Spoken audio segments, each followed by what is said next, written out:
será um importante momento para fortalecer a luta por uma vida melhor, pela igualdade, pela paz, pela cooperação e progresso social. As políticas e orientações da União Europeia e a política de direita de sucessivos governos em Portugal são duas faces da mesma moeda. Ambas escondem a origem dos problemas estruturais que o país enfrenta, dos bloqueios ao seu desenvolvimento, das dificuldades sentidas por ambas as camadas da população. Quando olhamos para as eleições que se avizinham, a primeira tendência é pensar que a Europa está muito longe e que nada tem a ver com o assunto. Nada mais errado. As políticas europeias são responsáveis pelas liberalizações e privatizações que deixaram setores e empresas estratégicas nas mãos do capital estrangeiro, que o digam os trabalhadores do GTT, que em poucos anos viram destruir as suas condições de trabalho e a sua obra de apoio social. Ou os trabalhadores da Simpor, são elas, que estiveram no mês passado num processo de 3 dias de luta em greve, por melhores salários e condições laborais. Este é o exemplo de uma empresa que, ao ser privatizada, foi colocada nas mãos do capital estrangeiro, com evidente prejuízo para a produção e para os direitos laborais. Mas as políticas europeias interferem também, e muito, naquilo que o aparelho produtivo nacional pode ou não pode produzir. Que o digam os trabalhadores dos estaleiros navais do Mondego. As dificuldades desta unidade não são alheias à política direita, à submissão às regras da União Europeia, à falta de aposta na produção nacional e às dificuldades na obtenção das garantias bancárias junto da banca, que com lucros milionários e sem controle público preferem colocar os seus investimentos ao lado da especulação. Ou os trabalhadores das empresas da Ercil e Oliveira do Hospital, que entrou num processo de insolvência, empresa que existe há cerca de 60 anos e tinha mais de 180 trabalhadores. Esta situação não pode ser desligada das negociações que, no âmbito da União Europeia, não salvaguardaram o setor têxtil. São culpados da política dos baixos salários, da erosão dos direitos sociais, que o digam os trabalhadores das grandes superfícies, continuam em luta pela exigência da negociação da Convenção Coletiva de Trabalho.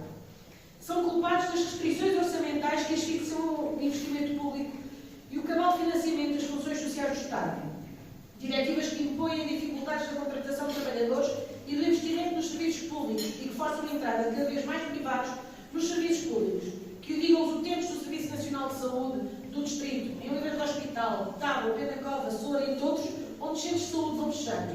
Se por um lado dificultam a vida do Estado na contratação de mais trabalhadores, incentivam o partido para subcontratações, criando cada vez mais emprego precário e baixos salários.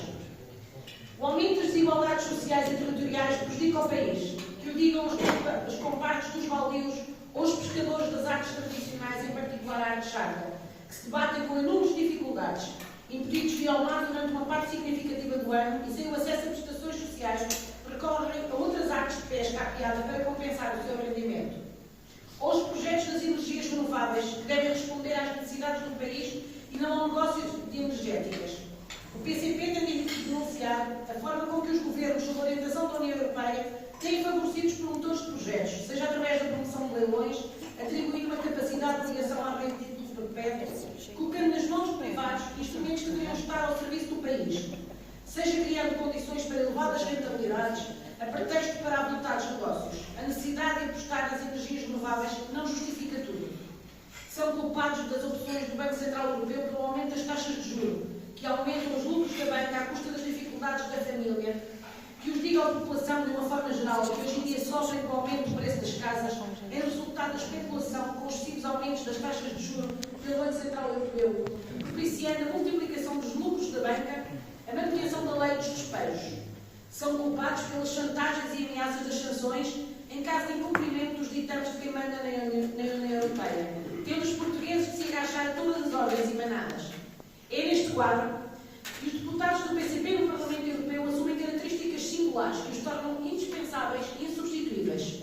São estes os deputados que conhecem a realidade de cada distrito, apresentam propostas para a resolução de todos os problemas. Ao longo do mandato, os nossos deputados não ficaram confortáveis no gabinete, como dizia Oteira, mas correram o país a conhecer a realidade, sendo o exemplo disso as cerca de 70 visitas que fizeram no Distrito de Coimbra, inclusive aqui no Conselho de Condeixa, onde contactaram com os trabalhadores das empresas cerâmicas, visitaram zonas afetadas pelas várias depressões que aconteceram no país, discutiram políticas da União Europeia e conviveram com a população.